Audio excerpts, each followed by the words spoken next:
Good morning, students. This is a video of MCQs of chapter number 6, Triangles of 10th class. Students, this is a very important video for 10th class. So please stay until the end of the video. Now, without wasting time, let's start with our question number 1. All circles are, 4 options are given, congruent, similar, equal या none. अब देखो circle के radius के बारे में बात नहीं की, सो हम क्या है कोई भी रेडियस के, सपोज मैंने यहाँ पे 2 सर्कल्स ड्रॉ कर लिए. अब देखो कॉन्ग्रुएंट होने के लिए क्या होता है, कोई भी 2 फिगर्स हुए अगर, पहला उनकी शेप जो है वो सेम होनी चाहिए एंड सेकेंडली उनका साइज़ भी क्या है दोनों का सेम होना चाहिए. ठीक है, फॉर कॉन्ग्रुएंसी. अब देखो दोनों की शेप तो सेम है, सर्कल्स हैं, साइज़ देखो दोनों का सेम नहीं है, चाहे साइज़ कह लो चाहे एरिया कह लो यहाँ पे. अब देखो वो तो सेम नहीं है, इट मीन्स दोनों क्या है, ए पार्ट कॉन्ग्रुएंट तो नहीं हो सकते. अब सेकंड पार्ट है सिमिलर. अब देखो सिमिलर के लिए क्या होता है कंडीशंस, कोई भी 2 पॉलीगन सिमिलर कब होते हैं, जब उनकी शेप जो है वो सेम होए बट साइज़ जो है वो नॉट नेसेसरी, ज़रूरी नहीं है वो कि साइज़ जो है उनका सेम होए सिमिलर के केस में.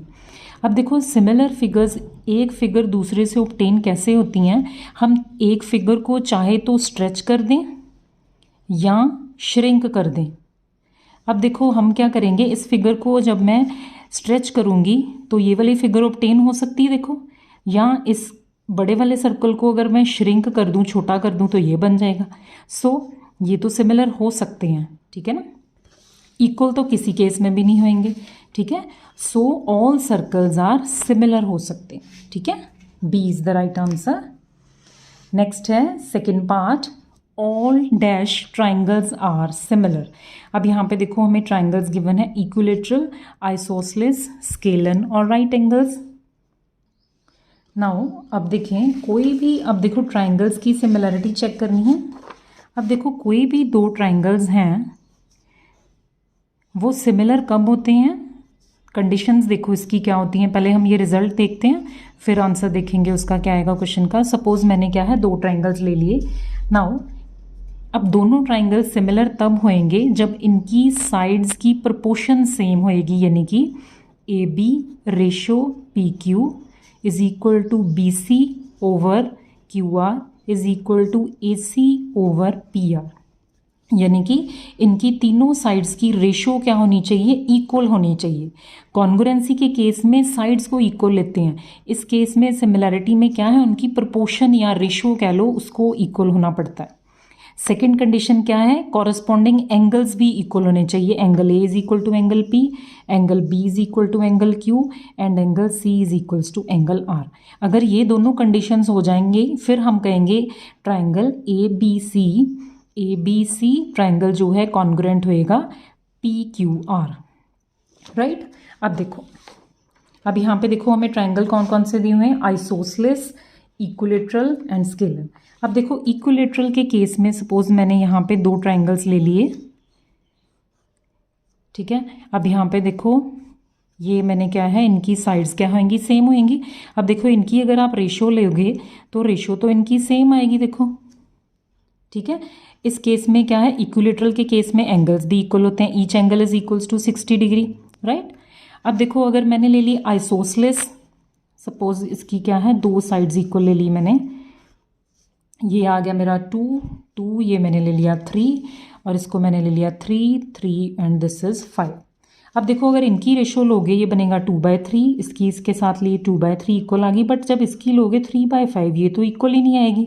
सो तीनों साइड्स की रेशो सेम नहीं आएगी, आइसोसेलेस के केस में भी नहीं आएगी, स्केलन के केस में भी नहीं आएगी. सो इसका आंसर क्या बनेगा मेरा, इक्विलेटरल ट्राइंगल. ठीक है, क्योंकि इस केस में क्या है, एंगल्स भी इक्वल आएंगे और साइड्स की प्रोपोर्शन भी क्या आएगी, सेम आएगी. राइट. नाउ क्वेश्चन नंबर 3 देखें, analyse the figure number 1 and choose the correct option. अब देखो इस फिगर को ध्यान से देखो, दोनों फिगर्स को देखो, एक फिगर दूसरे से कैसे ऑब्टेन होएगी, बड़े ध्यान से देखना. ज़रूरी नहीं है कि ये साइड इसी के हो, ये साइड इसी के हो, कोई भी साइड हो सकती है, आपको जस्ट चेक करना है ध्यान से. अब देखो BC और पी क्यू में रिलेशन देखो 2 टाइम्स 6 को 2 के साथ मल्टीप्लाई करेंगे तो 12 बनेगा। देखो आगे ये साइड इसके प्रोपोर्शन नहीं है, बट देखो 3√3 को 2 से करोगे तो 6√3, यानी कि ए सी पी आर या आर पी के कह लो प्रोपोर्शन होएगा। और ए बी को देखो 3.8 है, इसको 2 से मल्टीप्लाई करोगे तो 7.6 बनेगा, यानी कि इनकी प्रोपोर्शन बन रही है ए बी की रेशो लेनी है हमने R Q is equals to B C ratio P Q is equals to A C की रेशो लेनी है मैंने किसके साथ, आर पी।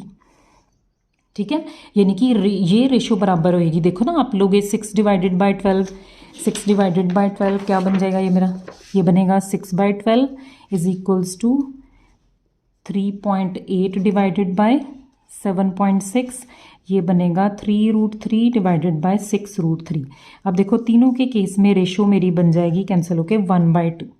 ठीक है, सो ट्रायंगल हमने देखो बताना है कौन सा ट्रायंगल किसके सिमिलर है। अब देखो ए बी के प्रोपोर्शन किसके साथ लिए, आर क्यू।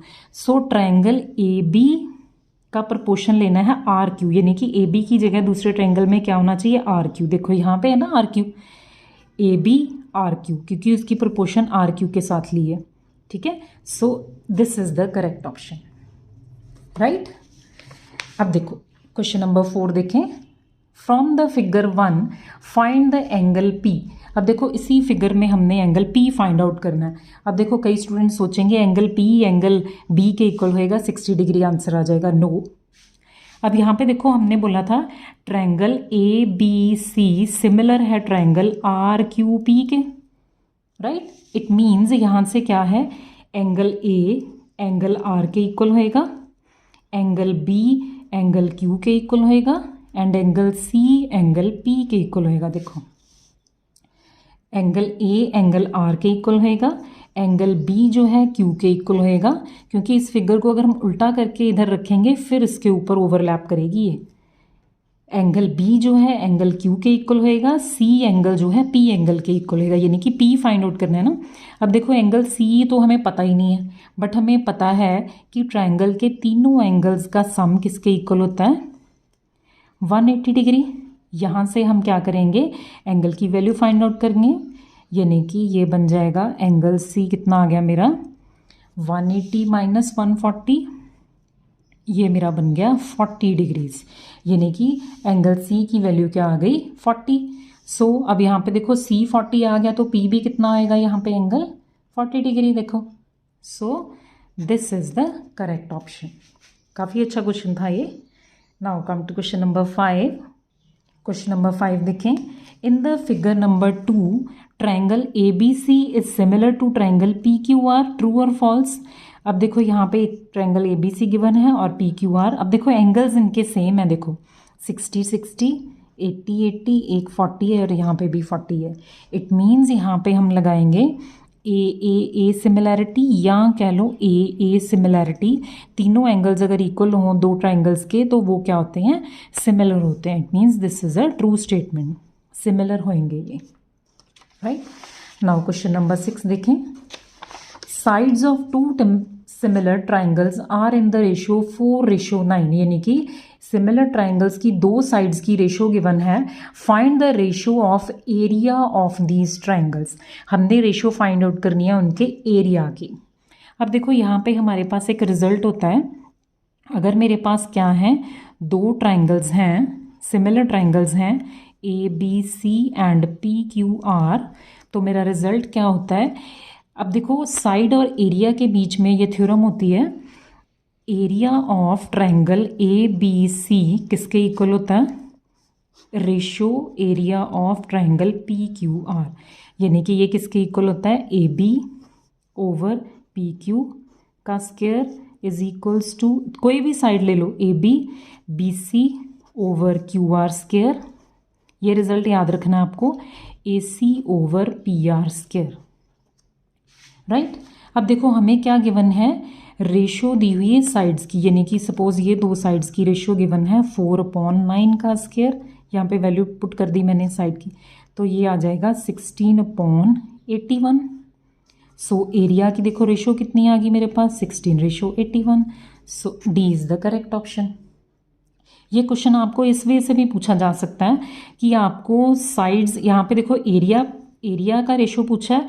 अगर एरिया का रेशो गिवन होए, आपने साइड का निकालना होए, यहाँ पे स्क्वायर किया है, अगर आपने साइड का निकालना है, यहाँ पे suppose A B by P Q निकालना है, तो आप क्या करोगे, स्क्वायर रूट ले लोगे इधर वाली साइड, ठीक है। वो आपका क्या है, स्क्वायर रूट करके आएगा। दोनों तरह से क्वेश्चंस बन सकते हैं इसके।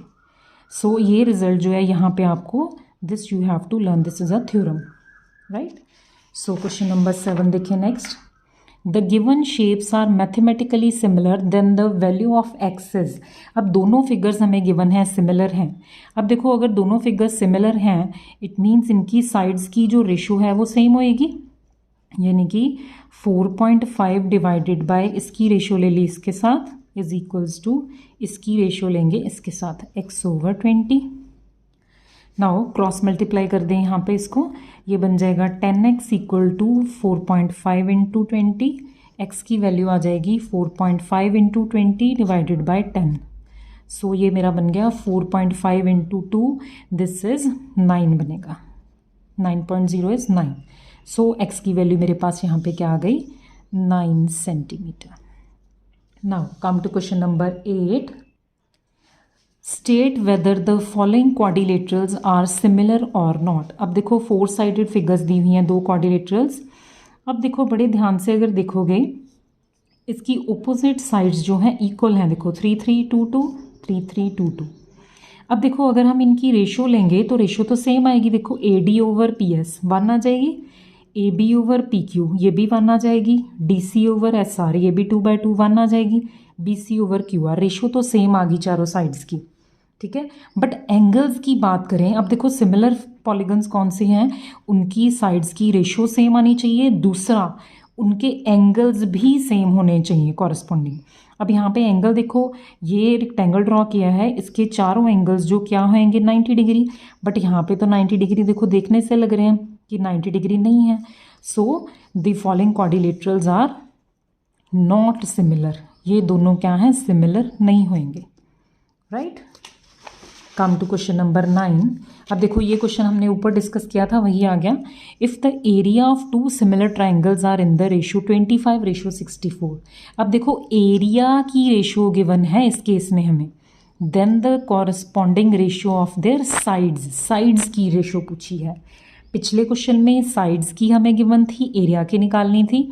अब एरिया की गिवन है, साइड्स की निकालनी है। सो सिंपली हमने क्या कर देना है, इस रेशो का स्क्वायर रूट, 25 का स्क्वायर रूट करेंगे तो क्या आ जाएगा 5, 64 का करेंगे 8×8=64, 8 बाहर आ जाएगा। So 5:8 is my answer. Next is a very very important question. If DE is parallel to BC then find the value of EC। Okay, इस क्वेश्चन को करने से पहले हम थेल्स थ्योरम का रिजल्ट देख लेते हैं। अब देखो थेल्स थ्योरम का देखो रिजल्ट, अगर मेरे पास एक ट्रायंगल है ABC और उसके एक साइड के पैरेलल मैंने यहाँ पे DE ड्रॉ किया है। अब यहाँ पे देखो ये फिगर आपको इस फॉर्म में भी पूछी जा सकती है, ऐसे भी दी हो सकती है फिगर, ठीक है। यानी कि इस साइड के पैरेलल मैंने यहाँ पे DE ड्रॉ कर दिया, चाहे इसको ऐसे भी ड्रॉ करके पूछ सकते हैं, चाहे क्वेश्चन को ऐसे करके भी पूछ सकते हैं, राइट। यानी कि मैंने क्या किया है, एक DE पैरेलल ड्रॉ की है BC के, यानी कि if DE is parallel to BC then कौन कौन सी रेशोज इक्वल होती हैं, AD/DB is equals to AE/EC, यानी कि ये रेशो इनकी क्या होती है, इक्वल होती है हमेशा, राइट।